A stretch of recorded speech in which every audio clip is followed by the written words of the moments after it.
जय हिंद सभी साथियों को।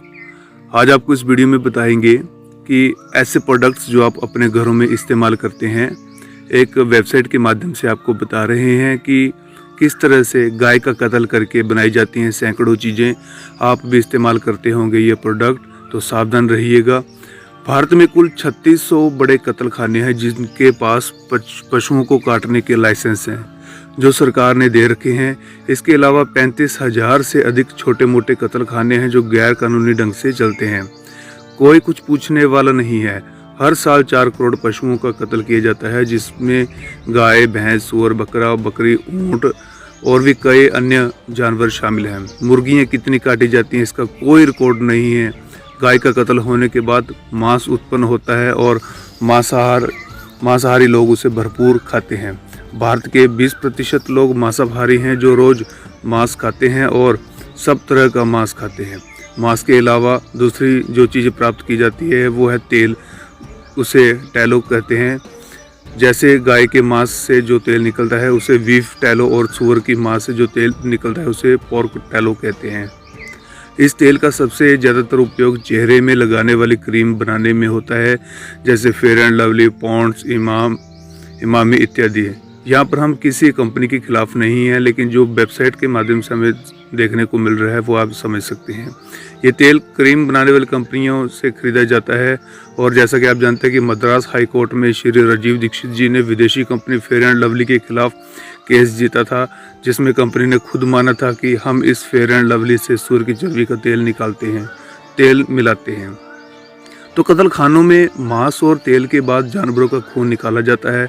कसाई गाय और दूसरे पशुओं का पहले उल्टा रस्सी से टांग देते हैं और फिर तेज धार वाले चाकू से उनका कत्ल करते हैं। एकदम से खून बहने लगता है। नीचे उन्होंने एक ड्रम रखा होता है जिसमें खून इकट्ठा किया जाता है। तो आपको मोटा मोटा यहाँ पर बताएंगे कि किस तरह से ऐसे प्रोडक्ट्स बनाए जाते हैं। तो गाय के शरीर से निकला हुआ खून, मछली के शरीर से निकला हुआ खून, बैल बछड़ा बछड़ी के शरीर से निकला हुआ खून, जो एक दवाई बनाई जाती है उसका नाम है डेक्सोरेंज। जी हाँ, बहुत ही पॉपुलर दवा है। डॉक्टर इसको खून की कमी के लिए महिलाओं को लिखते हैं, खासकर जब वो गर्भावस्था में होती हैं, क्योंकि तब महिलाओं में खून की कमी आ जाती है और डॉक्टर उनको जानवरों के खून से बनी दवा लिखते हैं, क्योंकि उनको दवा कंपनियों से बहुत भारी कमीशन मिलता है। इसके अलावा रक्त का प्रयोग बहुत बड़े पैमाने पर लिपस्टिक बनाने में होता है। इसके बाद रक्त एक और प्रयोग चाय बनाने में भी बहुत सी कंपनी करती हैं। अब चाय तो पौधे से प्राप्त होती है और चाय के पौधे का साइज उतना ही होता है जितना गेहूं के पौधे का होता है। उसमें पत्तियां होती हैं, उनको तोड़ा जाता है और फिर उसे सुखाते हैं। तो पत्तियों को सुखाकर पैकेट में बंद कर बेचा जाता है और पत्तियों के नीचे का जो टूट कर गिरता है उसे डेंट्रल कहते हैं, आखिरी हिस्सा। लेकिन ये चाय नहीं है। चाय तो वो ऊपर की पत्ती है। तो फिर क्या करते हैं, इसको चाय जैसा बनाया जाता है। अगर आप उस निचले हिस्से को सुखाकर पानी में डालें तो चाय जैसा रंग नहीं आता है। तो ये विदेशी कंपनियां ब्रूक बॉन्ड, लिप्टन आदि क्या करती हैं, जानवरों के शरीर से निकला हुआ खून को इसमें मिलाकर सूख कर डब्बे में बंद कर देती हैं और बेचती हैं। तकनीकी भाषा में इसे टी डस्ट कहते हैं। इसके अलावा कुछ कंपनियां नेल पॉलिश बनाने में प्रयोग करती हैं। मांस, तेल, खून के बाद कत्ल खानों में पशुओं की हड्डियां निकलती हैं और इनका प्रयोग टूथपेस्ट बनाने में कंपनियां करती हैं। कोलगेट, क्लोजअप, पेप्सोडेंट, सिवाका इत्यादि ये कंपनी के नाम है। सबसे पहले जानवरों की हड्डियों को इकट्ठा किया जाता है, उसे सुखाया जाता है और फिर एक मशीन आती है, बोन क्रैशर जिसको कहते हैं। इसमें इसको डालकर इसका पाउडर बनाया जाता है और कंपनियों को बेचा जाता है। शेविंग क्रीम बनाने वाली कंपनियां भी काफ़ी कंपनी इसका प्रयोग करती हैं और आजकल इन हड्डियों का प्रयोग जो होने लगा है टैल्कम पाउडर बनाने में, नहाने के बाद लोग लगाते हैं। इसमें इसका प्रयोग होता है क्योंकि ये थोड़ा सस्ता पड़ता है। वैसे टैल्कम पाउडर पत्थर से बनता है और 60 से 70 रुपये किलो मिलता है और गाय की हड्डियों का पाउडर 20 से 30 रुपए में मिल जाता है, इसलिए कंपनी हड्डियों का प्रयोग करती है। इसके बाद गाय ऊपर की जो चमड़ी है उसका उपयोग सबसे ज़्यादा किया जाता है क्रिकेट के बॉल बनाने में। लाल रंग की बॉल होती है, आजकल सफ़ेद रंग में भी आती है, जो गाय की चमड़ी से बनाई जाती है।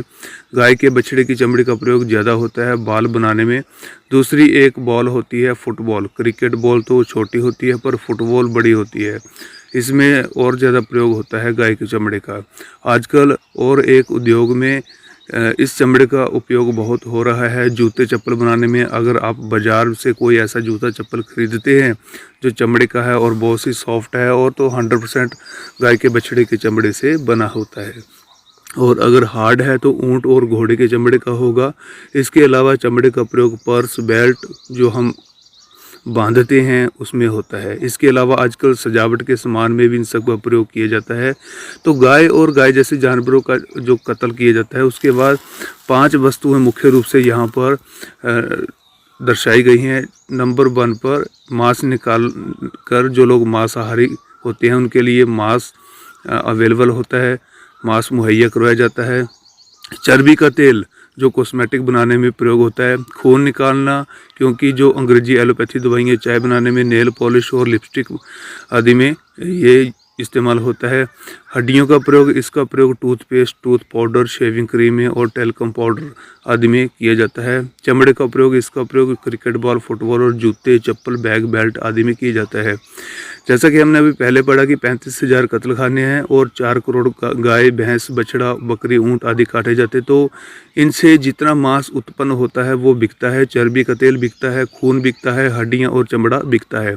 तो निकलने वाली इन 5 वस्तुओं का भरपूर प्रयोग है और एक बहुत बड़ा बाजार है इस देश में, भारत में। इसके अतिरिक्त गाय के शरीर के अंदर कुछ भाग हैं उनका भी बहुत प्रयोग होता है। जैसे गाय में बड़ी आंत होती है, जैसे हमारे शरीर में होती है, ऐसे गाय के शरीर में होती है।